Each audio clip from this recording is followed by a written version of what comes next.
नमस्कार। ये है कहानियों का अद्भुत संसार, किस्सा कहानी। कहानियां जिनमें हम लिखते हैं खुद को। मैं हूं ममता सिंह देवा और आपको सुना रही हूं हिंदी साहित्य के प्रेम चंदोत्तर युगीन कथाकार श्री यशपाल जी की कहानी, जिसका शीर्षक है पर्दा। चौधरी पीर बख्श के दादा चुंगी के महकमे में दरोगा थे। आमदनी अच्छी थी। एक छोटा पर पक्का मकान भी उन्होंने बनवा लिया। लड़कों को पूरी तालीम दी। दोनों लड़के एंट्रेंस पास कर रेलवे में और डाकखाने में बाबू हो गए। चौधरी साहब की जिंदगी में लड़कों के ब्याह और बाल बच्चे भी हुए, लेकिन ओहदों में खास तरक्की नहीं हुई। वही 30 और 40 रुपए माहवार का दर्जा। अपने जमाने की याद कर चौधरी साहब कहते, वो भी क्या वक्त थे, लोग मिडिल पास कर डिप्टी कलेक्टरी करते थे, और आजकल की तालीम है कि एंट्रेंस तक अंग्रेजी पढ़कर लड़के 30-40 से आगे नहीं बढ़ पाते। बेटों को ऊंचे ओहदों पर देखने का अरमान लिए ही उन्होंने आंखें मूंद ली। इंशाअल्लाह चौधरी साहब के खुनबे में बरक़्क़त हुई। चौधरी फजल कुर्बान रेलवे में काम करते थे। अल्लाह ने उन्हें 4 बेटे और 3 बेटियां दी। चौधरी इलाही बख्श डाकखाने में थे। उन्हें भी अल्लाह ने 4 बेटे और 2 लड़कियां बख्शी। चौधरी खानदान अपने मकान को हवेली पुकारता था। नाम बड़ा देने पर जगह तंग ही रही। दरोगा साहब के जमाने में जनाना भीतर था और बाहर बैठक में वे मोढ़े पर बैठ नैचा गुड़गुड़ाया करते। जगह की तंगी की वजह से उनके बाद बैठक भी जनाने में शामिल हो गई और घर की ड्योढ़ी पर पर्दा लटक गया। बैठक न रहने पर भी घर की इज्जत का ख्याल था, इसलिए पर्दा बोरी के टाट का नहीं, बढ़िया किस्म का रहता। जाहिर है दोनों भाइयों के बाल बच्चे एक ही मकान में रहने पर भी भीतर सब अलग अलग था।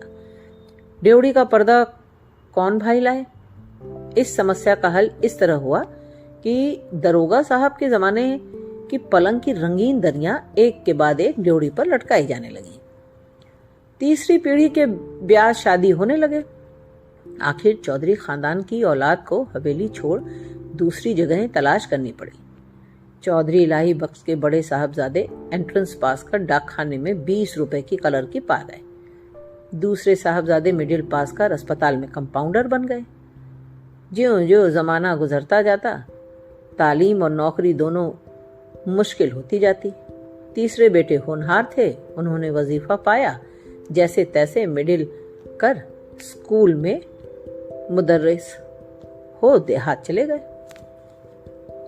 चौथे लड़के पीर बख्श प्राइमरी से आगे न बढ़ सके। आजकल की तालीम माँ बाप पर खर्च के बोझ के सिवा और है क्या?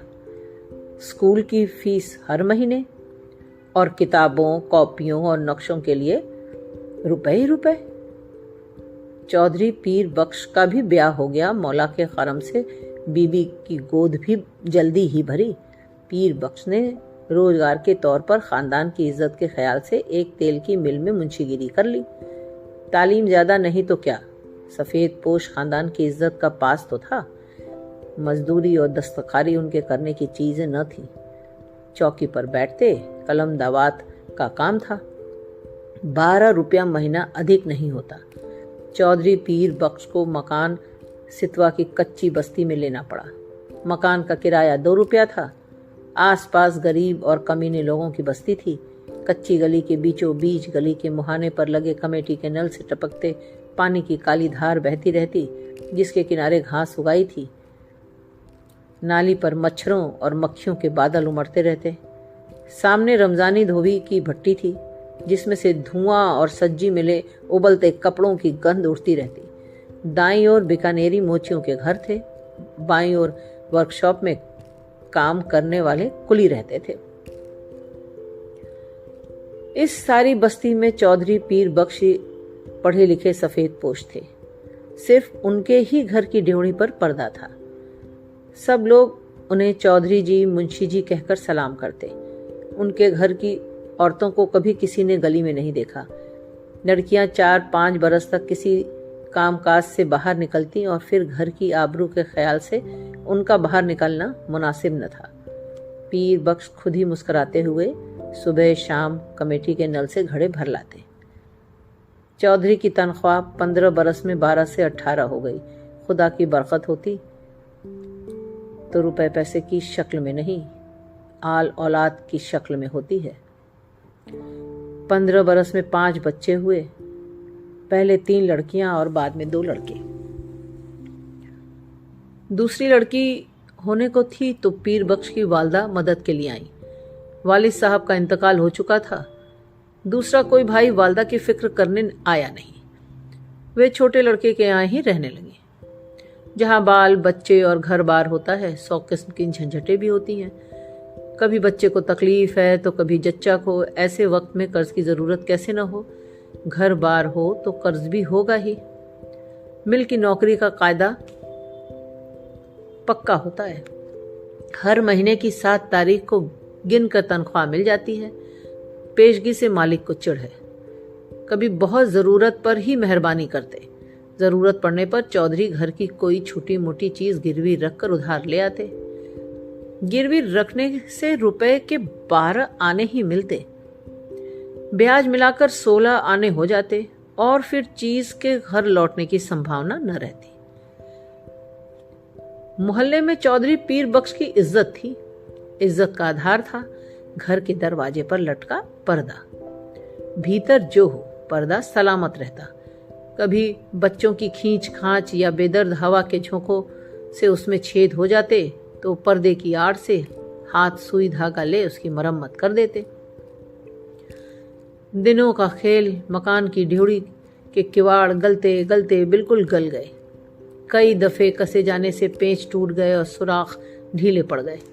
मकान मालिक सरजू पांडे को उसकी फिक्र न थी। चौधरी कभी जाकर कहते सुनते तो उत्तर मिलता, कौन बड़ी रकम थमा देते हो, 2 रुपल्ली किराया और वह भी 6-6 महीने का बकाया। जानते हो लकड़ी का क्या भाव है, न हो मकान छोड़ जाओ। आखिर किवाड़ गिर गए। रात में चौधरी उन्हें जैसे तैसे चौखट से टिका देते। रात भर दहशत रहती कि कहीं कोई चोर ना आ जाए। मोहल्ले में सफेद पोशी और इज्जत होने पर भी चोर के लिए घर में कुछ न था। शायद एक भी साबित कपड़ा या बर्तन ले जाने के लिए चोर को न मिलता। पर चोर तो चोर है। छीनने के लिए कुछ न हो तो भी चोर का डर तो होता ही है। वह चोर जो ठहरा। चोर से ज्यादा फिक्र थी आबरू की। किवाड़ न रहने पर पर्दा ही आबरू का रखवारा था। वह पर्दा भी तार तार होते होते एक रात आंधी में किसी भी हालत में लटकने लायक न रह गया। दूसरे दिन घर की एकमात्र पुश्तैनी चीज दरी दरवाजे पर लटक गई। मोहल्ले वालों ने देखा और चौधरी को सलाह दी, अरे चौधरी, इस जमाने में दरी यूं काहे खराब करोगे, बाजार से ला टाट का टुकड़ा न लटका दो। पीर बख्श टाट की कीमत भी आते जाते कई दफे पूछ चुके थे। 2 गज टाट 8 आने से कम में न मिल सकता था। हंसकर बोले, होने दो, क्या है, हमारे यहाँ पक्की हवेली में भी ड्योढ़ियों पर दरी का ही पर्दा रहता था। कपड़े की महंगाई के इस जमाने में घर की 5 औरतों के शरीर से कपड़े जीर्ण होकर यूं गिर रहे थे जैसे पेड़ अपनी छाल बदलते हैं। पर चौधरी साहब की आमदनी से दिन में एक दफे किसी तरह पेट भर सकने के लिए आटा के अलावा कपड़े की गुंजाइश कहाँ। खुद उन्हें नौकरी पर जाना होता। पायजामे में जब पैबंद संभालने की ताब न रही, मार्किन का एक कुर्ता पायजामा जरूरी हो गया। पर लाचार थे। गिरवी रखने के लिए घर में जब कुछ भी न हो, गरीब का एकमात्र सहायक है पंजाबी खान। रहने की जगह भर देखकर वह रुपया दे सकता है। 10 महीने पहले गोद के लड़के बरकत के जन्म के समय पीर बख्श को रुपए की जरूरत आ पड़ी। कहीं और कोई प्रबंध न हो सकने के कारण उन्होंने पंजाबी खान बबर अली खां से 4 रुपए उधार लिए थे। बबर अली खां का रोजगार सितवे के उस कच्चे मोहल्ले में अच्छा खासा चलता था। बीकानेरी मोची, वर्कशॉप के मजदूर और कभी कभी रमजानी धोबी सभी बब्बर मियाँ से कर्ज लेते रहते। कई दफे चौधरी पीर बख्श ने बबर अली को कर्ज और सूद की किस्त न मिलने पर अपने हाथ के डंडे से रेडी का दरवाजा पीटते देखा था। उन्हें साहूकार और रेडी में बीच बचौल भी करना पड़ा था। खान को वे शैतान समझते थे, लेकिन लाचार हो जाने पर उसी की शरण लेनी पड़ी। 4 आना रुपया महीने पर 4 रुपया कर्ज लिया। शरीफ खानदानी मुसलमान भाई का ख्याल कर बबर अली ने 1 रुपया माहवार की किश्त मान ली। 8 महीने में कर्ज अदा होना तय हुआ। खान की किश्त न दे सकने की हालत में अपने घर के दरवाजे पर फजीहत हो जाने की बात का ख्याल कर चौधरी के रोए खड़े हो जाते। 7 महीने फाका करके भी वे किसी तरह से किश्त देते चले गए, लेकिन जब सावन में बरसात पिछड़ गई और बाजरा भी रुपए का 3 सेर मिलने लगा, किश्त देना संभव न रहा। खान 7 तारीख की शाम को ही आया। चौधरी पीर बख्श ने खान की दाढ़ी छू और अल्लाह की कसम खा 1 महीने की मुआफ़ी चाहिए। अगले महीने 1 का सवा देने का वायदा किया। खान टल गया। भादों में हालत और भी परेशानी की हो गई। बच्चों की माँ की तबीयत रोज रोज गिरती जा रही थी। खाया पिया उसके पेट में न ठहरता। पथ के लिए उसको गेहूं की रोटी देना जरूरी हो गया। गेहूं मुश्किल से रुपए का सिर्फ 2.5 सेर मिलता। बीमारी का जी ठहरा। कभी प्याज के टुकड़े या धनिया की खुशबू के लिए ही मचल जाता। कमी पैसे की। सौंफ, अजवाइन, काले नमक की ही जरूरत हो तो पैसे की कोई चीज मिलती ही नहीं। बाजार में तांबे का नाम ही नहीं रह गया। नहा की कन्नी निकल जाती है। चौधरी को 2 रुपए महंगाई भत्ते के मिले, पर पेशगी लेते लेते तनख्वाह के दिन केवल 4 रुपए ही हिसाब में निकले।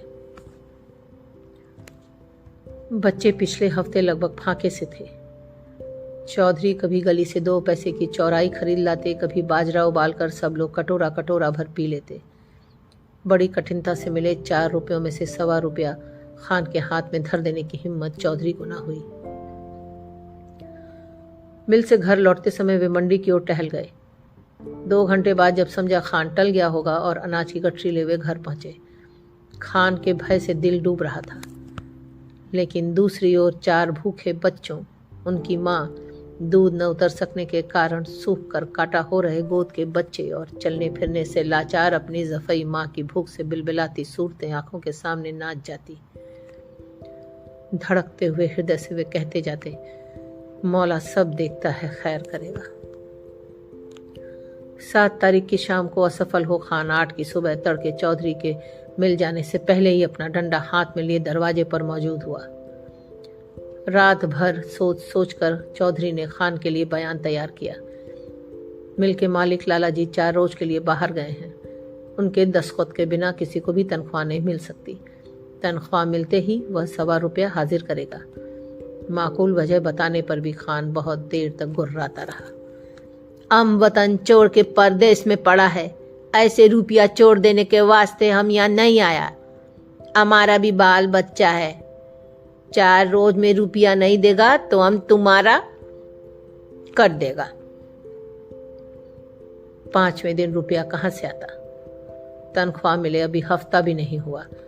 मालिक ने पेशगी देने से साफ इनकार कर दिया। 6ठे दिन किस्मत से इतवार था। मिल में छुट्टी रहने पर भी चौधरी खान के डर से सुबह ही बाहर निकल गए। जान पहचान के कई आदमियों के यहाँ गए।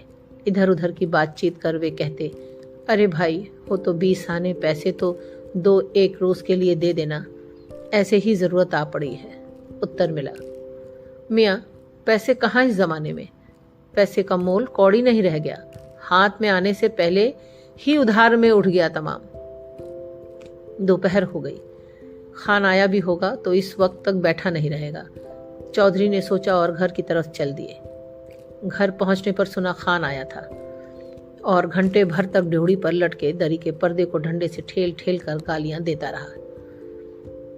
पर्दे की आड़ से बड़ी बीबी के बार बार खुदा की कसम खा यकीन दिलाने पर कि चौधरी बाहर गए हैं, रुपया लेने गए हैं, खान गाली दे देकर कहता, नहीं बज्जात चोर भीतर में छिपा है, हम 4 घंटे में फिर आता है, रुपया लेकर जाएगा। रुपया नहीं देगा तो उसका काल उतार कर बाजार में बेच देगा। हमारा रुपया क्या आराम का है?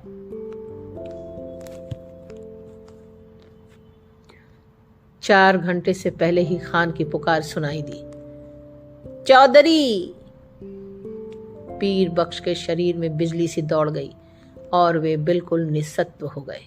हाथ पैर सुन्न और गला खुश्क। गाली दे पर्दे को ठेल ठेल कर खान के दोबारा पुकारने पर चौधरी का शरीर निर्जीव प्राय होने पर भी निश्चेष्ट न रह सका।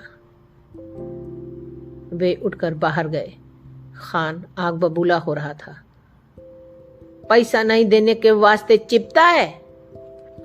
एक से एक बढ़ती हुई 3 गालियां एक साथ खान के मुख से पीर बख्श के पुरखों पीरों के नाम निकल गई। इस भयंकर आघात से पीर बख्श का खानदानी रक्त भड़क उठने के बजाय और भी निर्जीव हो गया।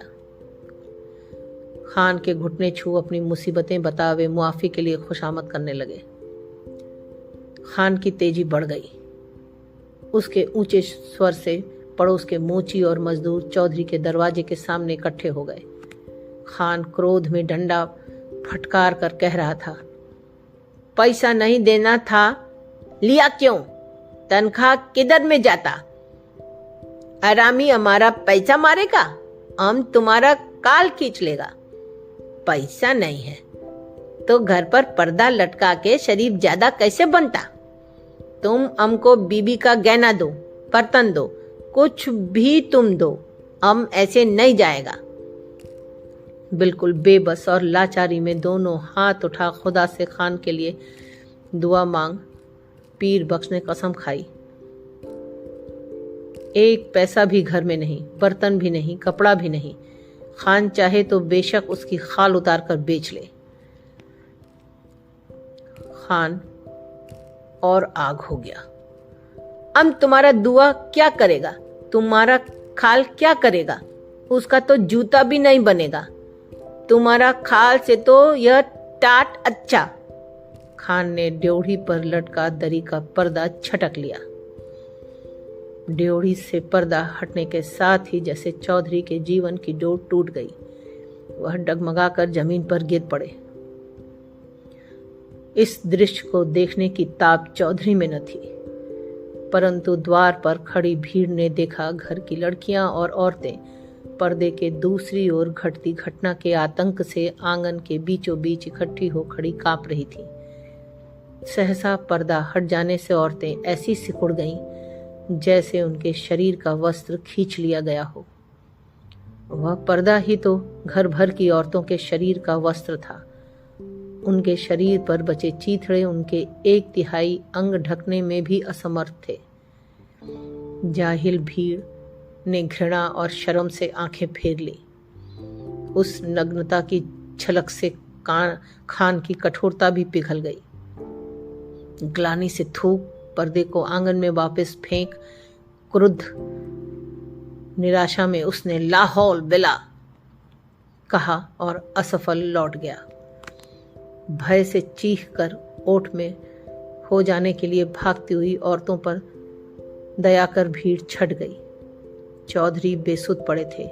जब उन्हें होश आया, ड्योढ़ी का पर्दा आंगन में सामने पड़ा था, परंतु उसे उठाकर फिर से लटका देने का सामर्थ्य उनमें शेष न था। शायद अब इसकी आवश्यकता भी न रही थी। पर्दा जिस भावना का अवलंब था वह मर चुकी थी।